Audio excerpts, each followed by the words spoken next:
كده بعد ما لف كده بالظبط، خد يجي نص ساعة على نار هادية. شوفوا يا جماعة، طبعا اول ما هيبرد هنزل اطفي عليه. اول ما هيبرد اكون انا جريت القطايف بتاعتي وخلصتها. طبعا يا جماعة دي كمية فول كده، انا جايباه فول سليم بحبه كده عشان بحب المسكر يعني.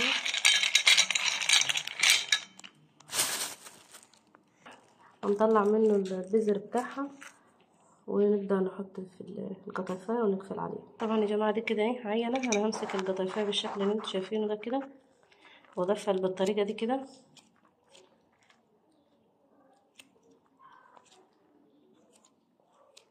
لما تبقى بالشكل اللي انتوا شايفينه ده، ونفس الكلام الفول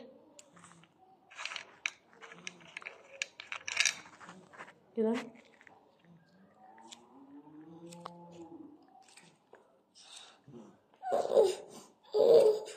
خلص الكمية كلها بالشكل اللي انتوا شايفينه ده عشان مطولش عليكم الفيديو. كده يا جماعة انا عملت الكمية كلها زي ما انتوا شايفين كده، وعندي زيت سخن بالشكل اللي انتوا شايفينه ده. ببدأ اسقط زي كده. ما تخليش الزيت يحمض هو يا جماعة عشان خاطر تبقى طرية في الاكل، والزيت يكون غزير. هقلي الكمية كلها بالشكل اللي هوريها لكم دلوقتي. هقلي يا جماعة زي ما انتوا شايفين كده. هو ما بياخدش جلية كتير وما تجلبيش فيه، لغاية تعدلها بس كده وما تاخد لون بسيط وتبدأ تقلب على الناحية التانية. انا هقليه معاك عشان خاطر مش هناخد وقت اصلا.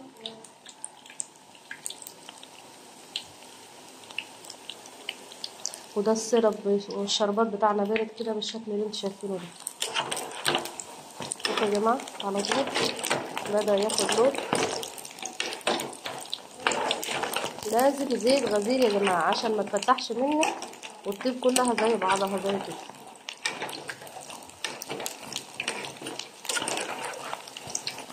هذه طريقة البطاطا بتاعتنا المصري.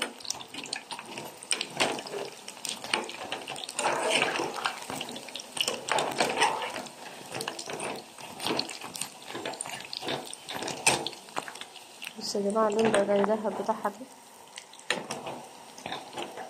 انا مش عايزة غير سنة بسيطة تاني وتحفة.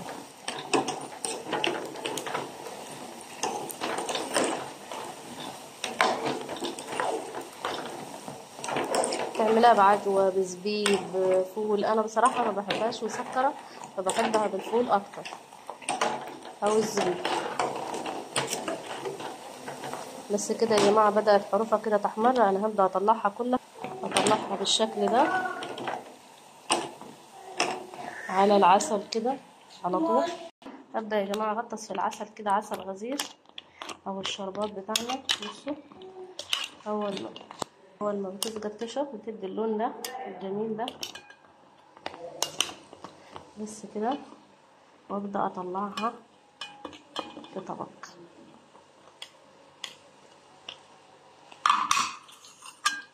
طلعت الكمية كلها يا جماعة زي ما انتوا شايفين كده. دي كمية منها. بصوا يا جماعة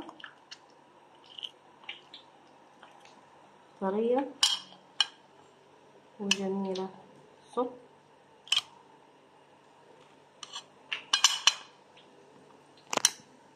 ودي كانت نهاية يا جماعة من القطايف بتاعتنا والشتا. حاجة سهلة وبسيطة.